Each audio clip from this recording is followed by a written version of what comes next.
Hi hello welcome to mixed talks. ఈరోజు కుటుంబస్థాన్ movie ఎలా ఉందో చూద్దాం.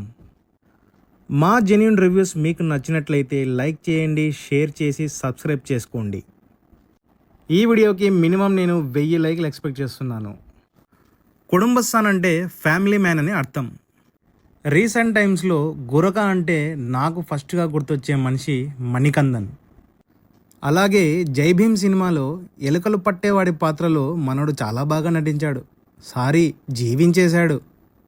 ఇక కుటుంబస్థాన్ సినిమాలోకి వెళ్తే సినిమా మొత్తం చూశాక నాకు అనిపించిన ఫీలింగ్ ఏంటంటే బాగుంది.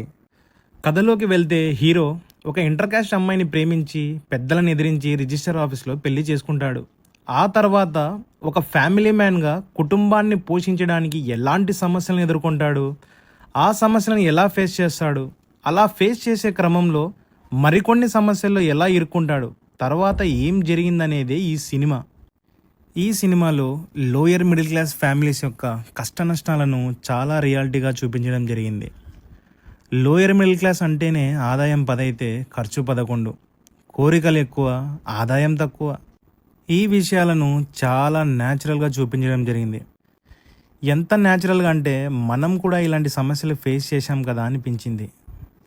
హీరో మణికందన్ మరోసారి తన బెస్ట్ పర్ఫార్మెన్స్తో ఈ సినిమాలో కూడా జీవించేశాడు. డైరెక్టర్ చిన్న చిన్న స్ట్రీట్స్లో లేడీస్ ఏ విధంగా ఉంటారు, ఎలా బిహేవ్ చేస్తారనేది చాలా పర్టికులర్గా చూపించాడు.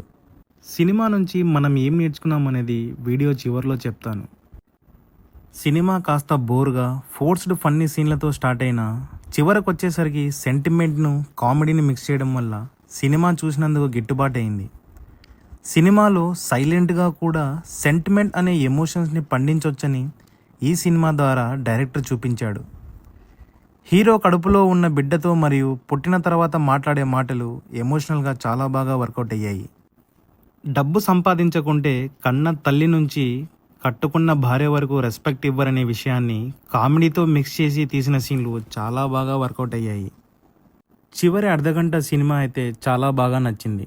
ఇక సినిమా మైనస్ పాయింట్ విషయానికి వస్తే సినిమా స్టార్ట్ అయినప్పటి నుంచి 45 నిమిషాల వరకు సినిమా నడుస్తూ ఉంటుంది. కానీ కాస్త బోరింగ్గా అనిపించింది. ఎందుకంటే ఆ ఫన్ క్రియేట్ చేయడానికి తీసిన సీన్లు వర్కౌట్ కాలేదు. చాలా సీన్స్ ఫన్నీగా కాకుండా సిల్లీగా ఉన్నాయి. హీరో బావ మరియు అక్క క్యారెక్టర్లు పెద్దగా ఇంపాక్ట్ అనిపించలేదు. అలాగే హీరో ఫ్రెండ్స్తో జరిగే కామెడీ సీన్స్ పెద్దగా వర్కౌట్ అవ్వలేదు. ఇక మ్యూజిక్ విషయానికి వస్తే సిచ్యువేషన్ తగ్గట్టుగా సాంగ్స్ ఉన్నాయి, బీజిఎం కూడా పర్లేదు. సినిమా అయితే Manikandan one man show performance. Cinematography విషయానికి వస్తే సినిమాకు తగ్గట్టు సీన్స్ను న్యాచురల్గా షూట్ చేశారు. ఈ సినిమాకి నేనిచ్చే రేటింగ్ 3. ఇక సినిమా నుంచి ఏం నేర్చుకోవచ్చు అంటే డబ్బు మనిషికి ఆనందాలను ఇవ్వచ్చు, ఇవ్వకపోవచ్చు. కానీ డబ్బు లేకపోతే మాత్రం మనిషి కష్టాల పాలవుతాడనే విషయాన్ని ఈ సినిమాలో బాగా చూపించారు.